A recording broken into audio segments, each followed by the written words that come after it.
CSSൽ നമുക്ക് യൂണിവേഴ്സിറ്റിക്ക് ചോദിക്കാൻ ചാൻസ് ഉള്ളൊരു ക്വസ്റ്റ്യൻ നോക്കാം. ഇത് പ്രാക്ടീസ് ക്വസ്റ്റ്യൻസ് ആണ്. ഇതേപോലത്തെ ആയിരിക്കും നമ്മൾ എക്സ്പെക്ട് ചെയ്യുന്നത്. ഇപ്പോൾ ഇത് ഏറ്റവും സേഫസ്റ്റ് ആയിട്ട് നമുക്ക് കിട്ടുന്നൊരു ക്വസ്റ്റ്യൻ ആണ്. ഇങ്ങനെ ചോദിക്കുവാണെങ്കിൽ അവർ പ്രത്യേകം കണ്ടീഷൻസോ കൺസ്ട്രെയിൻസോ ഒന്നും പറഞ്ഞിട്ടില്ല. ഒരു വെബ് പേജ് ഡിസൈൻ ചെയ്യാൻ പറയുവാണ്. അതിന് ടൈറ്റിൽ ഉണ്ടായിരിക്കണം, ഹെഡിങ് ഉണ്ടായിരിക്കണം, ഇമേജ് വെബ് പേജിലുണ്ടായിരിക്കണം, പിന്നെ അതിൽ നമ്മൾ ബേസിക് ആയിട്ടുള്ള സ്റ്റൈലിങ്ങും ചെയ്തിരിക്കണം. ഇവിടെ നമുക്ക് എന്താണ് ടൈറ്റിൽ കൊടുക്കേണ്ടതെന്നോ എന്താണ് ഇമേജ് ആഡ് ചെയ്യേണ്ടതെന്നോ അല്ലെങ്കിൽ എന്തൊക്കെ ടൈപ്പ് ഓഫ് സ്റ്റൈലിംഗ് കൊടുക്കണമെന്നോ ഒന്നും നമ്മുടെ അടുത്ത് പറഞ്ഞിട്ടില്ല. നമുക്കിത് സിംപ്ലി നമ്മുടെ ഇഷ്ടത്തിനനുസരിച്ചിട്ട് ചെയ്യാം. നമ്മൾ ഫ്ലെക്സിബിളായിട്ട് നമ്മൾ പഠിച്ചിട്ടുള്ള സ്റ്റൈലിംഗ് റൂൾസ് ഏത് വേണമെങ്കിലും നമുക്ക് യൂസ് ചെയ്യാം. ഓക്കെ, അപ്പോൾ ഇവിടുത്തെ ഈ എക്സാമ്പിൾ എടുത്ത് വെച്ചിട്ട് തന്നെ ഞാൻ പറയാം. അപ്പോൾ നമ്മൾ ആദ്യം എന്ത് ചെയ്യണം, നമ്മളുടെ നമ്മൾ ആദ്യം HTMLൻ്റെ ബോഡി നമ്മളങ്ങ് സെറ്റ് ചെയ്ത് കൊടുക്കുക. ഓക്കെ, അപ്പോൾ നോക്കിക്കേ, ഇവിടെ നമ്മൾ എന്താണ് ഒരു ഹെഡിങ് വേണം. Welcome to my web page. ഒരു വെബ് പേജ് ക്രിയേറ്റ് ചെയ്യുന്നതുകൊണ്ട് ഒരു ഹെഡിങ് ക്രിയേറ്റ് ചെയ്തു. ഒരു ബോഡിയിൽ നമ്മളൊരു ഹെഡിങ് ക്രിയേറ്റ് ചെയ്തു. Welcome to my web page എന്നുള്ളൊരു ഹെഡിങ് ക്രിയേറ്റ് ചെയ്തു. പിന്നെ നമ്മൾ പറഞ്ഞിരിക്കുന്നത് എന്താ, അതിന് ശേഷം ഇങ്ങനെ welcome to my web page എന്നുള്ളൊരു ഹെഡിങ് കാണും. മൈ വെബ് പേജ് എന്നുള്ളൊരു ഹെഡിങ് കാണും. അതിന് തൊട്ട് താഴെ നമ്മൾ പിന്നെ അവർ പറഞ്ഞിരിക്കുന്നത് ഒരു പേജിനകത്ത് ഒരു ഇമേജ് വേണമെന്നേ ഉള്ളൂ. അപ്പോൾ ഇമേജിന് വേണ്ടി നമ്മൾ യൂസ് ചെയ്യുന്ന ടാഗ് എന്താണ്, IMG ആണ് ഇമേജിന് വേണ്ടി യൂസ് ചെയ്യുന്ന ടാഗ് ആണല്ലോ. ഇമേജ് മെൻഷൻ ചെയ്യുമ്പോഴേക്കും നമ്മൾ എന്ത് ചെയ്യണം, അതിൻ്റെ സോഴ്സ് മെൻഷൻ ചെയ്യണം. സോഴ്സ് ഈസ് ഈക്വൽ ടു ഏതെങ്കിലും ഒരു JPEG ഇമേജ് പറഞ്ഞു കൊടുക്കുക. ഇപ്പോൾ x.jpg അല്ലെങ്കിൽ PNG ഇഷ്ടമുള്ള ഒരു സോഴ്സ് കൊടുക്കാം. സോഴ്സ് ഈക്വൽ ടു ഇപ്പോൾ x.jpeg എന്നുള്ളൊരു ഇമേജ് കൊടുത്തു. ഇനി നമ്മൾ എപ്പോഴും എന്താണ്, ഒരു ഇമേജ് കൊടുക്കുമ്പോഴേക്കും സോഴ്സും ഓൾട്ടർനേറ്റ് ടെക്സ്റ്റും കൊടുക്കണം. ALT ഓൾട്ടർനേറ്റ് ടെക്സ്റ്റ് എന്ന് പറഞ്ഞാൽ എന്താണ്, ആ ടെക്സ്റ്റ് ക്ലിക്ക് ചെയ്യുമ്പോഴായിരിക്കും നമ്മൾ ആ ഇമേജിലേക്ക് ലീഡ് ചെയ്യുന്നത്. ഓക്കെ, അപ്പോൾ നമ്മളിത് കൊടുക്കുന്നതിന് എന്താണ്, ഇമേജ് എന്നോ സാമ്പിൾ ഇമേജ് എന്നോ ഇഷ്ടമുള്ളൊരു പേര് കൊടുക്കുക. ഒന്ന് കഴിഞ്ഞിട്ട് നമ്മൾ എന്ത് ചെയ്യണം, ഈ ടാഗ് നമ്മൾ ക്ലോസ് ചെയ്യണം. ഓക്കെ, ഇതാണ് നമ്മുടെ ഇമേജ് ടാഗ്. ഇമേജ് സെറ്റ് ചെയ്തു. ഇത്രയാണ് നമ്മുടെ ബോഡിക്കകത്തുള്ളത്. നമ്മൾ വേറെ ഒന്നും ഇൻക്ലൂഡ് ചെയ്യുന്നില്ല കേട്ടോ. അപ്പോൾ ബോഡിയിൽ ഒരു ഹെഡിങ്ങും ഉണ്ട്, പിന്നെ എന്താ ഉള്ളത്, പിന്നെ ഒരു ഇമേജും ഉണ്ട്. ഇത്രയും വെച്ചിട്ടാണ് നമ്മൾ ബോഡി സെറ്റ് ചെയ്തേക്കുന്നത്. ഇനി നമുക്ക് എന്ത് ചെയ്യാം, ഈ ഹെഡിങ്ങിനെയും ഈ ഇമേജിനെയും ഒക്കെ അല്ലെങ്കിൽ നമ്മൾ ഈ വെബ് പേജിൻ്റെ ബോഡിയെയൊക്കെ നമുക്കൊന്ന് സ്റ്റൈൽ ചെയ്യാം. അപ്പോൾ സ്റ്റൈൽ ചെയ്യാൻ വേണ്ടിയിട്ട് നമ്മൾ നേരെ ഇവിടെ പോകുന്നത് ഹെഡ് പോർഷനിലാണ് സ്റ്റൈലിങ് ചെയ്യാൻ വേണ്ടി നമ്മൾ പോകുന്നത്. അപ്പം നമ്മൾ പറഞ്ഞു ഹെഡിൽ നമ്മൾ ടൈറ്റിൽ കൊടുക്കും. ടൈറ്റിൽ വേണമെങ്കിൽ നമ്മുടെ വെബ് പേജിന് ടൈറ്റിൽ ഉണ്ടെങ്കിൽ ടൈറ്റിൽ നമ്മൾ കൊടുക്കണം. അപ്പോൾ നമ്മുടെ ക്വസ്റ്റിനകത്ത് സ്പെസിഫിക്കലി അവർ പറഞ്ഞിട്ടുണ്ട് web page must have A title. അപ്പോൾ ടൈറ്റിൽ കൊടുക്കാം. നമുക്ക് ടൈറ്റിൽ മൈ വെബ് പേജ് എന്നോ സാമ്പിൾ വെബ് പേജ് എന്നോ ഹായ്ന്നോ ഇഷ്ടമുള്ള രീതിയിലൊരു ടൈറ്റിൽ കൊടുക്കാം. അതിനുശേഷം നമ്മൾ സ്റ്റൈലിംഗ് എവിടെ തന്നെ കൊടുക്കണം, ഹെഡ് ക്ലോസ് ചെയ്യുന്നതിന് മുന്നേ നമ്മൾ എന്ത് ചെയ്യണം, സ്റ്റൈൽ മെൻഷൻ ചെയ്യണം. ഓക്കെ, അപ്പോൾ സ്റ്റൈലിൽ നമ്മൾ ആദ്യം എന്താ ചെയ്യുന്നത്, ഇനി നമ്മുടെ വെബ് പേജിനകത്തുള്ള എല്ലാ കണ്ടൻറ്റും കോമൺ ആയിട്ട് ഒബേ ചെയ്യാനുള്ള സ്റ്റൈലിംഗ് എന്തെങ്കിലും വേണമെങ്കിൽ അത് പറയാം. അപ്പോൾ ഞാൻ എന്ത് ചെയ്തു, ബോഡിയിൽ സ്റ്റൈൽ പറഞ്ഞു കൊടുക്കുവാണ്. നമ്മളൊരു ബാക്ക്ഗ്രൗണ്ട് കളർ ചുമ്മാ സെറ്റ് ചെയ്ത് കൊടുത്തു. അതൊക്കെ നമുക്ക് എല്ലാവർക്കും ചെയ്തുകൂടെ, ഒരു ഡിസ്പ്ലേ സ്ക്രീനിൽ ഒരു ബാക്ക്ഗ്രൗണ്ട് കളർ വേണം. അപ്പം ബാക്ക്ഗ്രൗണ്ട് -, കളറാണ് കൊടുക്കുന്നത്. കളർ മെൻഷൻ ചെയ്യുക. നമ്മൾ ബോഡിയാണ് നമ്മളിപ്പോൾ സെറ്റ് ചെയ്യുന്നത്, ഈ വിസിബിൾ പോർഷനാണ് നമ്മൾ സെറ്റ് ചെയ്യുന്നത്. പിന്നെ നമുക്ക് വേണമെങ്കിൽ ഫോൺ സ്റ്റൈലോ അല്ലെങ്കിൽ ഫോൺ ഫാമിലി കൊടുക്കാം. നമ്മളിപ്പം ഈ ഏരിയലും ഈ സാൻസ് സെറിഫ് എന്ന് പറഞ്ഞിട്ടുള്ള ഇത് അറിയത്തില്ലെങ്കിൽ നിങ്ങൾ ടൈംസ് ന്യൂ റോമനോ കാലിബ്രിയോ അങ്ങനെ ഇഷ്ടമുള്ള ഏതെങ്കിലും ഒരു ഫോൺ സ്റ്റൈലും കൊടുത്താൽ മതി. എപ്പോഴും നമ്മൾ 2 ഫോൺ ഫാമിലി പറഞ്ഞു കൊടുക്കണം. കാര്യം ഒരെണ്ണം അവൈലബിൾ അല്ല എങ്കിൽ നമ്മുടെ ബ്രൗസറിൽ നമ്മുടെ സിസ്റ്റത്തിൽ അവൈലബിൾ അല്ല എങ്കിൽ വേറൊരു ഓൾട്ടർനേറ്റ് ഓപ്ഷനും കൂടെ എപ്പോഴും കൊടുക്കണം. നമ്മൾ ഏത് ഫോണ്ടിലാണ് നമ്മുടെ ഈ ടെക്സ്റ്റ് എല്ലാം എഴുതേണ്ടതെന്ന് കാണിക്കാൻ വേണ്ടി. ഓക്കെ, ഇനി നമ്മൾ കൊടുക്കുന്ന ഡേറ്റ എല്ലാം, അതായത് ഈ ബോഡിയിൽ വരുന്ന എല്ലാ ഡേറ്റ എന്തായിരിക്കണം, സെൻട്രലി അലൈൻഡ് ആയിരിക്കണം. അപ്പോൾ എന്ത് ചെയ്തു, ടെക്സ്റ്റ് അലൈൻ സെൻറ്റർ കൊടുത്തു. ഈ ടെക്സ്റ്റും ഫോണ്ടും തമ്മിലുള്ള വ്യത്യാസം മനസ്സിലായോ? ടെക്സ്റ്റ് എന്ന് പറഞ്ഞാൽ നമ്മൾ റൈറ്റ് ചെയ്യുന്ന, ഇപ്പോൾ ഹായ് എന്നൊക്കെ റൈറ്റ് ചെയ്യുന്ന ആ ഒരു ടെക്സ്റ്റിനെയാണ് നമ്മളിവിടെ മാനേജ് ചെയ്യുന്നത്. ഇനി ആ ഹായ് എന്നുള്ള ടെക്സ്റ്റ് എഴുതുമ്പോഴേക്കും അതിനകത്തുള്ള ആ ഫോണ്ട് എന്ത് യൂസ് ചെയ്യണം, ഏത് സ്റ്റൈൽ യൂസ് ചെയ്യണം, അങ്ങനെ ജനറൽ ആയിട്ടുള്ള കാര്യങ്ങൾ പറയുന്നതിനെയാണ് ഫോണ്ട് എന്ന് വിളിക്കുന്നത്. മനസ്സിലായോ? അപ്പം എല്ലാ ഡോക്യുമെൻറ്റ്സും നമ്മൾ അലൈൻ ചെയ്യുന്നത് എന്ത് വെച്ചിട്ടാണ്, സെൻട്രലി നമ്മൾ അലൈൻ ചെയ്തു. അതേപോലെ തന്നെ പാഡിങ് എന്ത് കൊടുത്തു, 20 പിക്സൽ.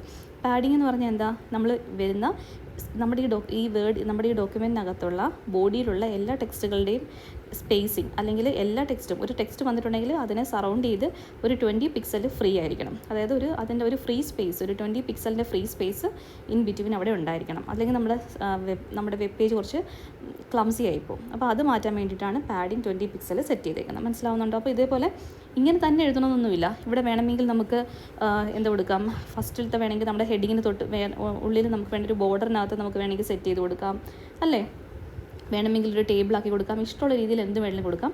മിനിമം കാര്യങ്ങളാണ് പറഞ്ഞേക്കുന്നത്. ഇവിടെ ബാക്ക്ഗ്രൗണ്ട് കളർ സെറ്റ് ചെയ്തിട്ടുണ്ട്, ഫോൺ ഫാമിലി സെറ്റ് ചെയ്തിട്ടുണ്ട്, ടെക്സ്റ്റിൻ്റെ കളർ സെറ്റ് ചെയ്തിട്ടുണ്ട്, വേണമെങ്കിൽ കൊടുക്കാം. പിന്നെ എന്താണ് ചെയ്തേക്കുന്നത്, ടെക്സ്റ്റിൻ്റെ അലൈൻമെൻറ്റ് സെറ്റ് ചെയ്തിട്ടുണ്ട്, പാഡിങ് കൊടുത്തിട്ടുണ്ട് 20 പിക്സൽ. ഇത് ബോഡിയിലുള്ള എല്ലാ കണ്ടൻറ്റിനും യൂണിഫോം ആയിട്ട് വർക്ക് ചെയ്യുന്നതാണ്. ഈ ബോഡിയിൽ നമുക്ക് നമ്മൾ ബോഡിയിൽ നമുക്ക് എന്തൊക്കെയുണ്ട്, ഹെഡിങ്ങും ഉണ്ട്, ഒരു ഹെഡിങ് ഉണ്ട്, ഒരു ഇമേജും ഉണ്ട്. ഇവർ രണ്ടുപേരും ക്രിയേറ്റ് ആവുന്നത് ഈ റൂളിനനുസരിച്ചിട്ടായിരിക്കും. അപ്പോൾ ഹെഡിങ്ങിൻ്റെയും ബാക്ക്ഗ്രൗണ്ട് തന്നെയാണ് ഇമേജിൻ്റെയും ബാക്ക്ഗ്രൗണ്ടായിട്ട് വരിക. ഓക്കെ, ഇനി നമുക്ക് നോക്കി ഹെഡിങ്ങിൻ്റെ നമുക്കൊന്ന് സ്റ്റൈൽ ചെയ്യാം. അപ്പോൾ ഹെഡിങ്ങിൻ്റെ കളർ അവർ ബ്ലൂ ആക്കി കൊടുത്തു. ഒരു ടെക്സ്റ്റ് അല്ലേ ഹെഡിങ് എന്ന് പറയുന്നത്. അപ്പോൾ നമുക്ക് വേണമെങ്കിൽ ഒരു മാർജിൻ കൊടുക്കാം 20 പിക്സൽ. അതായത് ഈ ഹെഡിങ്ങിന് ശേഷവും നമുക്കൊരു ബോട്ടം മാർജിൻ താഴെ നിന്നൊരു 20 പിക്സൽ എപ്പോഴും ഫ്രീ ആയിട്ട് ഇട്ടേക്കണം എന്ന് നമുക്ക് പറയാം. കാര്യം അതിന് തൊട്ട് താഴെ നമ്മളൊരു ഇമേജിനെ പ്ലേസ് ചെയ്യാൻ പോവല്ലേ. അപ്പോൾ വേണമെങ്കിൽ നമുക്കൊരു 20 പിക്സലൂടെ എക്സ്ട്രാ എടുത്തിട്ട് നമുക്ക് ആ ഒരു സ്പേസ് മെയിൻറ്റെയിൻ ചെയ്യാം ഇഷ്ടമുണ്ടെന്നുണ്ടെങ്കിൽ. കളർ ബ്ലൂ എടുത്തു. അതേപോലെ തന്നെ നമുക്ക് വേണമെങ്കിൽ എന്ത് കൊടുക്കാം, അതിനകത്ത് അതിൻ്റെ കളറ് അല്ലെങ്കിൽ അതിൻ്റെ അലൈൻമെൻറ്റ് വേണമെങ്കിൽ നമുക്ക് സെറ്റ് ചെയ്യാം, മാർജിൻ സെറ്റ് ചെയ്യാം, ബോർഡർ സെറ്റ് ചെയ്യാം, എന്ത് വേണമെങ്കിലും നമുക്ക് ചെയ്യാം. ഇവിടെ കളറും മാർജിനും മാത്രമേ സെറ്റ് ചെയ്തിട്ടുള്ളൂ. പിന്നെ നമ്മുടെ നെക്സ്റ്റ് വൺ ആണ് ഇമേജ്. അപ്പോൾ ഏതൊക്കെ ഡേറ്റയാണോ ഏതൊക്കെ എലമെൻറ്റ്സ് ആണോ നമ്മൾ എടുക്കുന്നത് ആ പേരിൽ വേണം അതിൻ്റെ സ്റ്റൈൽസ് നമ്മൾ മെൻഷൻ ചെയ്യാൻ. എന്തൊക്കെ എലമെൻറ്റ്സ് ഇവിടെ ഉള്ളത്, ഒരു ഹെഡിങ് ഉണ്ട്, പിന്നെന്താ ഉള്ളത്, ഒരു ഇമേജ് ഉണ്ട്. ഇമേജും എന്താണ്, ഒരു എലമെൻ്റ് ആണ്. ആ ഇമേജിന് നമ്മൾ എന്തൊക്കെ സ്റ്റൈലിംഗ് ആണ് കൊടുക്കുന്നത് അതെല്ലാം ഇതിനകത്ത് വരും. മനസ്സിലായോ? ഓക്കെ, അപ്പം വിഡ്ത്ത് ഉണ്ട്. ഇമേജ് എപ്പോഴും ഒരു സൈസ്, അതായത് ഇമേജിൻ്റെ റെസൊല്യൂഷൻ കാണത്തില്ലേ, ഹൈറ്റും വിഡ്ത്തും കാണുമല്ലോ എപ്പോഴും. അപ്പോൾ ഹൈറ്റും വിഡ്ത്തും നമ്മളെപ്പോഴും ഒരു നോർമൽ സൈസിൽ കൊടുക്കുക. ഇവിടെ വേണമെങ്കിൽ നമുക്ക് ഹൈറ്റ് ഓട്ടോ എന്ന് പറഞ്ഞ് കൊടുക്കുന്നൊന്നുമില്ല. നമുക്ക് വേണമെങ്കിൽ ഒരു 200 പിക്സലോ ഇഷ്ടമുള്ളൊരു സൈസ് നമുക്ക് കൊടുക്കാം. കാര്യം ഫുൾ ഓഫ് നമ്മുടെ ഡിസ്ക്രിപ്ഷൻ ആണല്ലോ എന്ത് കൊടുക്കണം എന്നുള്ളത്. അപ്പം വിഡ്ത്തും ഹൈറ്റും, ഇമേജിന് എപ്പോഴും നമുക്ക് സെറ്റ് ചെയ്യാൻ പറ്റുന്നത് വിഡ്ത്തും ഹൈറ്റുമാണ്. പിന്നെ ആ ഇമേജിനെ എൻക്ലോസ് ചെയ്തുകൊണ്ട് നമ്മളൊരു സ്ക്വയർ കൊടുക്കുന്നുണ്ട്. അത് വേണ്ടിയിട്ടാണ് ബോർഡർ കൊടുത്തേക്കുന്നത്. ബോർഡറിൻ്റെ സൈസ് ഒരു 5 പിക്സൽ സൈസിലും സോളിഡ് ഗ്രീൻ കളറിലും ഒരു ബോർഡറോട് കൊടുക്കുക. ഇഷ്ടമുണ്ടെങ്കിൽ കൊടുത്താൽ മതി കേട്ടോ. പിന്നെ നമ്മൾ ഈ ഇമേജിനെ സെറ്റ് ചെയ്യുന്ന സമയത്ത് ഇമേജിന് നമ്മൾ എന്ത് ചെയ്യണം, ഒരു മാർജിൻ സ്പേസ് കൊടുക്കണം. അതായത് നമ്മളുടെ ഈ ഒരു സ്ക്രീനിൻ്റെ ഒരുപാടങ്ങ് അകത്തേക്കായി പോരുത്. ഇമേജ് നമ്മുടെ സ്ക്രീനിൻ്റെ കുറച്ച് നീങ്ങിയിട്ട് വേണം ഈ ഇമേജ് കാണാൻ വേണ്ടി. അപ്പോൾ നമ്മൾ എന്ത് ചെയ്തു, ഒരു മാർജിൻ സെറ്റ് ചെയ്തു എന്ന് പറഞ്ഞു കഴിഞ്ഞാൽ ലെഫ്റ്റോ അല്ലെങ്കിൽ ടോപ്പോ റൈറ്റോ ഒക്കെ മാർജിൻ നമുക്ക് കൊടുക്കാം. അപ്പോൾ നമ്മൾ ടോപ്പിൽ നിന്ന് ഒരു മാർജിൻ, ടോപ്പിൽ നിന്ന് ഒരു 20 പിക്സൽ കൊടുത്ത് നമുക്ക് വേണമെങ്കിൽ മാർജിൻ ലെഫ്റ്റ് വേണമെങ്കിൽ കൊടുക്കാം. അപ്പോൾ ലെഫ്റ്റിൽ നിന്ന് നീങ്ങി ഒരു പൊസിഷനിലേക്ക് ആ ഇമേജ് കാണും. ഇത്രയേ ഉള്ളൂ. നമുക്ക് ഇഷ്ടമുള്ള രീതി തോന്നുകയാണെങ്കിൽ എങ്ങനെയൊക്കെയാണോ വേണ്ടത് അത് നമുക്ക് ചെയ്ത് കൊടുക്കാം. ഇമേജ് എന്ന് പറയുമ്പോഴേക്കും അതിന് വിഡ്ത്തും ഹൈറ്റും നമുക്ക് സെറ്റ് ചെയ്യാൻ പറ്റും, ബോർഡർ വേണമെങ്കിൽ സെറ്റ് ചെയ്യാൻ പറ്റും, ഒരു ഫ്രെയിം പോലെ നമുക്ക് സെറ്റ് ചെയ്തുകൂടെ.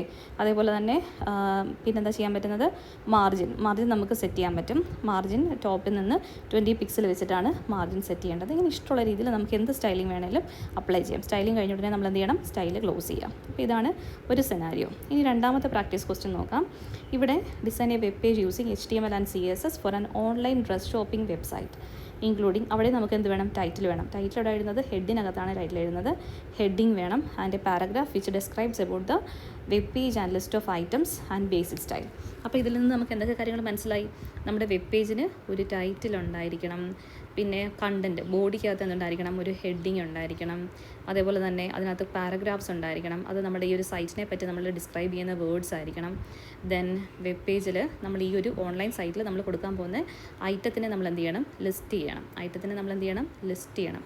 അപ്പോൾ ലിസ്റ്റ് ചെയ്യുക എന്ന് പറഞ്ഞു കഴിഞ്ഞാൽ അത് ഓർഡേർഡ് ആവാം അല്ലെങ്കിൽ അൺഓർഡേർഡ് ആവാം. അതിനകത്ത് അവരൊന്നും മെൻഷൻ ചെയ്തിട്ടില്ല. അപ്പോൾ നമുക്ക് ഓർഡേർഡോ അൺഓർഡേർഡോ നമുക്ക് ഇഷ്ടമുള്ള ലിസ്റ്റ് നമുക്ക് സെറ്റ് ചെയ്ത് കൊടുക്കാം, കുഴപ്പമില്ലല്ലോ. അപ്പം ടൈറ്റിൽ വേണം, ഹെഡിങ് വേണം, പാരഗ്രാഫ് വേണം, ഒരു ലിസ്റ്റ് വേണം. ആ ഐറ്റത്തെ ഓരോന്നും ഒന്നെങ്കിൽ ഓർഡേർഡോ അല്ലെങ്കിൽ അൺഓർഡേർഡ് ലിസ്റ്റോ ആക്കി നമ്മൾ കൊടുക്കണം. ഇതാണ് ബേസിക്കായിട്ട് അവർ പറഞ്ഞിരിക്കുന്നത്.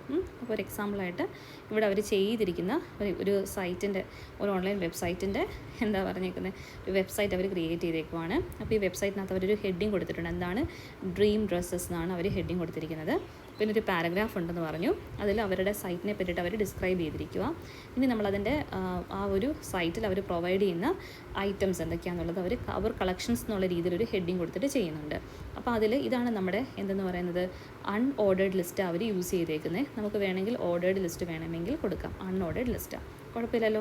അപ്പോൾ ഇവിടെ എത്ര ഹെഡിങ്സ് വന്നിട്ടുണ്ട്, ഇതൊരു ഹെഡിങ് ആണ്, ഇതൊരു ഹെഡിങ് ആണ്. കമ്പയർ ചെയ്യുന്ന സമയത്ത് ഇതല്ലേ വലുത്, നമുക്ക് വേണമെങ്കിൽ H5 H6 ഒക്കെ വെച്ച്, ഇത് ചെറുതായതുകൊണ്ട് നമുക്കിതിനെ H4 H5 ഒക്കെ വെച്ചിട്ട് നമുക്ക് കൊടുക്കാം.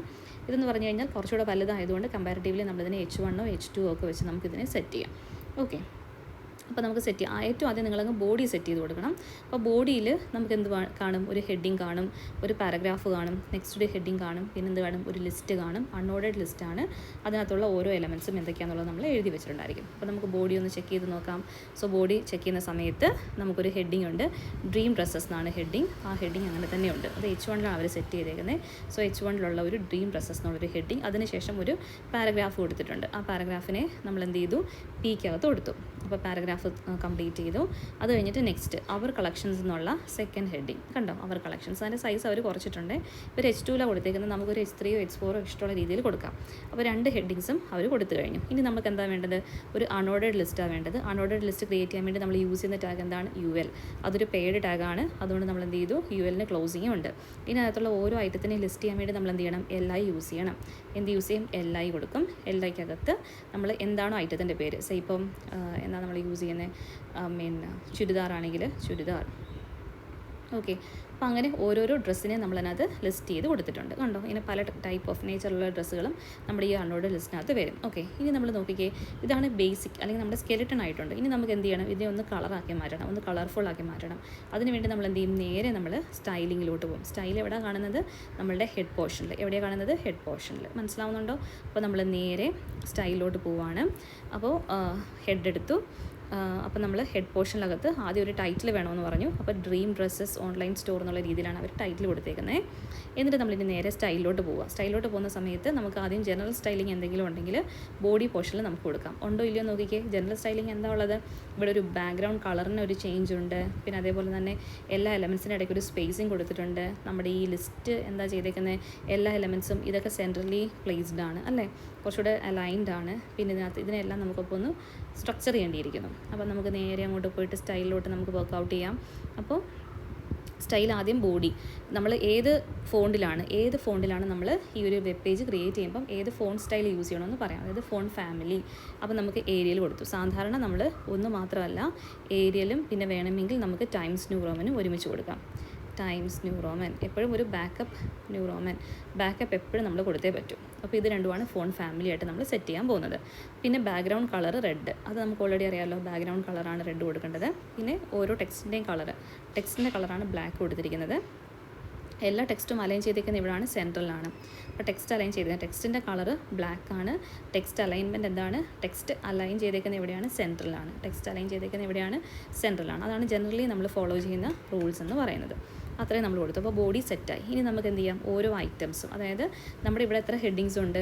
H1 എന്നൊരു ഹെഡിങ് ഉണ്ട്, H2 എന്നൊരു ഹെഡിങ് ഉണ്ട്, ഒരു പാരഗ്രാഫ് ഉണ്ട്, പിന്നെ ഒരു ലിസ്റ്റ് ഉണ്ട്. ഇതിനെയാണ് നമുക്കിനി എന്ത് ചെയ്യേണ്ടത്? സ്റ്റൈൽ ചെയ്യേണ്ടത് അല്ലേ? അപ്പോൾ നമുക്ക് നോക്കാം. ഹെഡിങ് 1 അല്ലേ? ഹെഡിങ് 1ൻ്റെ കളർ എന്താണ്? ബ്ലാക്ക് ആണ്. ഓൾറെഡി ഇതിൻ്റെ കണ്ടൻസ് എല്ലാം നമ്മൾ ബ്ലാക്ക് ആണെന്ന് പറഞ്ഞിട്ടുണ്ട്. അപ്പോൾ വീണ്ടും H1 ബ്ലാക്ക് ആക്കി കൊടുക്കേണ്ടതിൻ്റെ ആവശ്യം ഇല്ല. ഇനി നമുക്കതിൻ്റെ ഫോണ്ട് സൈസ് നമുക്കൊന്ന് സെറ്റ് ചെയ്യാം. കുറച്ചുകൂടെ ലാർജ് സൈസ് H1 ആണ്. H1 അപ്പം നമുക്ക് കുറച്ചുകൂടെ സൈസ് നമുക്ക് സ്പെസിഫിക് ആയിട്ട് സെറ്റ് ചെയ്യണമെന്നുണ്ടെങ്കിൽ നമ്മൾ എന്ത് കൊടുത്തു? 40 പിക്സൽ. കാര്യം ഇങ്ങനെയൊക്കെ സംഭവങ്ങളുണ്ടെന്ന് നമുക്ക് അറിയാവുന്നവരെ അറിയിക്കണ്ടേ. പിന്നെ ബോട്ടം എന്നുള്ളൊരു ഒരു മാർജിനൂടെ സെറ്റ് ചെയ്ത് കൊടുത്തു. 10 പിക്സൽ. അപ്പോൾ അതാണ് H1ൻ്റെ സൈസ്, H1ൻ്റെ സ്റ്റൈലിംഗ്. ഇനി നെക്സ്റ്റ് എന്ന് പറഞ്ഞാൽ എന്താ? പാരഗ്രാഫിനകത്ത് നമ്മൾ എന്താ ചെയ്തേക്കുന്നത്? ഈ ഒരു വെബ് പേജിനെ പറ്റി നമ്മൾ ഡിസ്ക്രൈബ് ചെയ്തേക്കുക ചെയ്യുന്നത്. ഡിസ്ക്രൈബ് ചെയ്തേക്കുന്നത് നമുക്ക് എന്ത് ചെയ്യാം? വേണമെങ്കിൽ അവിടെ നമുക്ക് ഫോണ്ട് സ്റ്റൈൽ കൊടുക്കാം, അല്ലെങ്കിൽ അതിൻ്റെ സൈസ് കൊടുക്കാം, അല്ലെങ്കിൽ നമുക്കതിൻ്റെ കളർ കൊടുക്കാം, ഒക്കെ ചെയ്യാം. ഇവിടെ ഫോണ്ട് സൈസ് 18 പിക്സൽ വെച്ച് സെറ്റ് ചെയ്തിട്ടുണ്ട്. പിന്നെ ബോട്ടത്തിൽ നിന്നുള്ള മാർജിൻ 30 പിക്സൽ കൊടുത്തിട്ടുണ്ട്. അപ്പോൾ അത് ആ ഒരു ഡോക്യുമെൻറ്റ് കഴിഞ്ഞ് കഴിഞ്ഞാൽ ഒരു സ്പേസ് ഇട്ടിട്ടായിരിക്കും അടുത്ത എലമെൻറ്റ് വരിക. കുഴപ്പമില്ലല്ലോ. ഇനി അടുത്തതാണ് നമ്മുടെ ലിസ്റ്റ് നോക്കിക്കേ. ലിസ്റ്റ് ഇങ്ങനെ ഇരിക്കുമ്പോഴേക്കും അതിനകത്ത് കുറേ എലമെൻറ്റ്സ് ഉണ്ട് അല്ലേ? പല ഡ്രസ്സസിൻ്റെ പല ഇതുണ്ട്. അവിടെ നമ്മൾ ശ്രദ്ധിക്കേണ്ട കാര്യം എന്താണ്? ഇവിടെ ഒരു മാർജിൻ വന്നിട്ടുണ്ട്. അതിനെ എൻക്ലോസ് ചെയ്തുകൊണ്ട് ഒരു സ്ക്വയർ ബോക്സ് പോലെ നമ്മൾ വരച്ച് വെച്ചിരിക്കുന്നത് അല്ലേ? അതിന് ബാക്ക്ഗ്രൗണ്ട് കളറിൽ ഒരു ചേഞ്ച് ഉണ്ട്. അതൊക്കെ നമുക്ക് പിന്നെ ഫോണ്ട് സ്റ്റൈൽ വേണമെങ്കിൽ നമുക്ക് ചേഞ്ച് ചെയ്യാം. അത് ഫോണ്ട് അല്ലേ? അപ്പോൾ ഫോണ്ട് ഫാമിലി നമുക്ക് വേണമെങ്കിൽ ചേഞ്ച് ചെയ്യാം. അപ്പോൾ ഇഷ്ടമുള്ള രീതിയിൽ അല്ലെ ടെക്സ്റ്റിൻ്റെ കളർ നമുക്ക് ചേഞ്ച് ചെയ്യാം. അപ്പോൾ നമുക്ക് എന്താ ചെയ്യാൻ പറ്റുന്നത്? അവർ ചെയ്തേക്കുന്നത് നമുക്ക് നോക്കാം. ഇവിടെ നമ്മൾ കളർ ചെയ്യാൻ വേണ്ടിയിട്ട് LI ആണ് നമ്മുടെ ലിസ്റ്റിനകത്തുള്ള എലമെൻറ്റ്സ് വരിക. അപ്പോൾ ബാക്ക്ഗ്രൗണ്ട് കളറ് ഇപ്പോൾ ഞാൻ കൊടുക്കുന്ന ഒരു ബ്ലൂ അല്ലെങ്കിൽ ഒരു വയലറ്റ് അല്ലെങ്കിൽ ഒരു വൈറ്റ് വേണമെങ്കിൽ അങ്ങനെ വരും. ഇതെന്ന് വെച്ച് കഴിഞ്ഞാൽ ഇത് ശരിക്കും പറഞ്ഞാൽ ഹെക്സാഡെസിമൽ ആയിട്ടുള്ള കളർ വാല്യൂ അതൊന്നും നമുക്കറിയത്തില്ല. അപ്പോൾ നമ്മൾ അതിനെപ്പറ്റി പഠിക്കേണ്ട ആവശ്യമില്ല. ബാക്ക്ഗ്രൗണ്ട് കളർ കൊടുത്തു. പിന്നെ മാർജിൻ 10 പിക്സൽ കൊടുത്തു. പാഡിംഗ് എന്ന് പറഞ്ഞാൽ എന്ത് കൊടുത്തു, നമ്മളിപ്പോൾ എഴുതിയേക്കുന്ന ലിസ്റ്റിനകത്തുള്ള ഒരു ലിസ്റ്റിനകത്ത് പല പല എലമെൻറ്റ്സ് ഇല്ലേ, അപ്പോൾ അവർ തമ്മിലൊരു സ്പേസ് വേണ്ടേ, അല്ലെങ്കിൽ എല്ലാം കൂടെ ക്ലംസി ആയിപ്പോൾ. അപ്പോൾ എപ്പോഴും ഇങ്ങനെ കളക്റ്റീവായിട്ട് ഡേറ്റ വരുമ്പോഴേക്കും നമ്മൾ പാഡിങ് കൊടുക്കുക. അപ്പോൾ പാഡിങ് ആണെങ്കിൽ ഒരു 10 പിക്സൽ ആണെങ്കിൽ എല്ലായിടത്തും ഒരു 10 പിക്സൽ സ്പേസ് ഇങ്ങനെ മാറ്റി വെച്ചേക്കും. Padding 10 pixel. പിന്നെ വിഡ്ത്ത് നമ്മൾ ഓൾറെഡി ഒരു ബോക്സ് മോഡലല്ലേ ക്രിയേറ്റ് ചെയ്തേക്കുന്നത്, അപ്പോൾ അതിൻ്റെ വിഡ്ത്ത് 300 പിക്സൽ. അപ്പം ഈ ഓരോ ഇതിലും ബോർഡറിൽ നമുക്ക് വിഡ്ത്ത് എത്ര കിട്ടും, 300 പിക്സൽ. ഓക്കെ, ഇനി ഫോൺ സൈസ് 20 പിക്സൽ. ഇതൊക്കെ നമുക്ക് ഇഷ്ടമുള്ള രീതിയിൽ സെറ്റ് ചെയ്യാം കേട്ടോ. പിന്നെ ബോർഡർ വേണമെങ്കിൽ നമുക്ക് ഡാഷ്ഡ് ബോർഡേഴ്സ് വേണമെങ്കിൽ ഡാഷ്ഡ് ബോർഡേഴ്സ് കൊടുക്കാം. ബോർഡർ ഒന്നും മെൻഷൻ ചെയ്യാത്തതുകൊണ്ട് നമുക്കവിടെ കാണില്ല, ഇങ്ങനെ ഒരു ഡേറ്റ കാണും, പക്ഷേ അതിനൊരു ലൈൻ ഓഫ് ബൗണ്ടറി അവിടെ കാണില്ല. മനസ്സിലാവുന്നുണ്ടോ? ഇങ്ങനെയാണ് ആക്ച്വലി നമ്മൾ ഓരോ ഡേറ്റയും സ്റ്റൈൽ ചെയ്യുന്നത്. നമുക്ക് ഇഷ്ടത്തിനനുസരിച്ചിട്ട് അവർ സ്പെസിഫിക്കേഷൻസ് ഒന്നും പറഞ്ഞില്ലെങ്കിൽ നമുക്ക് ഇഷ്ടമുള്ള സ്പെസിഫിക്കേഷനിൽ നമുക്ക് സെറ്റ് ചെയ്യാം. ഇവിടെ ബാക്ക്ഗ്രൗണ്ട് കളർ സെറ്റ് ചെയ്തിട്ടുണ്ട്, മാർജിൻ സെറ്റ് ചെയ്തിട്ടുണ്ട്, പാഡിങ് കൊടുത്തിട്ടുണ്ട്, സ്പേസ് കൊടുക്കാൻ വേണ്ടിയിട്ട് വിഡ്ത്ത് സെറ്റ് ചെയ്തിട്ടുണ്ട് ആ ഒരു ബോക്സിൻ്റെ, പിന്നെ ഫോൺ സൈസ് 20 പിക്സൽ. അപ്പോൾ ഇങ്ങനെയാണ് നമ്മൾ സ്റ്റൈൽ കംപ്ലീറ്റ് ചെയ്തു. ഹെഡ് അപ്പം ഓർക്കേണ്ട കാര്യം എന്താണ്, നമ്മൾ കൊടുത്തേക്കുന്ന ഓരോ എലമെൻറ്റും എവിടെയാണെന്നുള്ളത് കൃത്യമായിട്ടുള്ള ഐഡിയ ഉണ്ടായിരിക്കണം. ഇവിടെ ഒരു ഹെഡിങ് ഉണ്ട്, H1 ഉണ്ട്, പിന്നെ ഒരു H2 എന്നുള്ള ഹെഡിങ് ഉണ്ട്, പിന്നെ പാരഗ്രാഫ് ഉണ്ട്, പിന്നെ ഒരു ലിസ്റ്റ് ഉണ്ട്, LI. ലിസ്റ്റിനകത്തുള്ള ഓരോ എലമെൻറ്റാണ് നമുക്ക് സ്റ്റൈൽ ചെയ്യേണ്ടത്. അപ്പോൾ നമ്മൾ എന്ത് ചെയ്യും, LI കേളി ബ്രാക്കറ്റിനകത്ത് ഓരോ എലമെൻറ്റ്സിനെയും നമ്മൾ കൊടുക്കും. ഇതുപോലെ നമുക്ക് സേഫായിട്ട് ഇങ്ങനെയൊക്കെയുള്ള ഡയറക്റ്റ് ഡിസൈൻ ആണെങ്കിൽ നമുക്ക് പെട്ടെന്ന് ചെയ്യാൻ പറ്റും. ക്വസ്റ്റിനകത്ത് അവർ മെൻഷൻ ചെയ്തിട്ടുണ്ടെങ്കിൽ അതനുസരിച്ചിട്ട് നമ്മൾ ചെയ്യുക.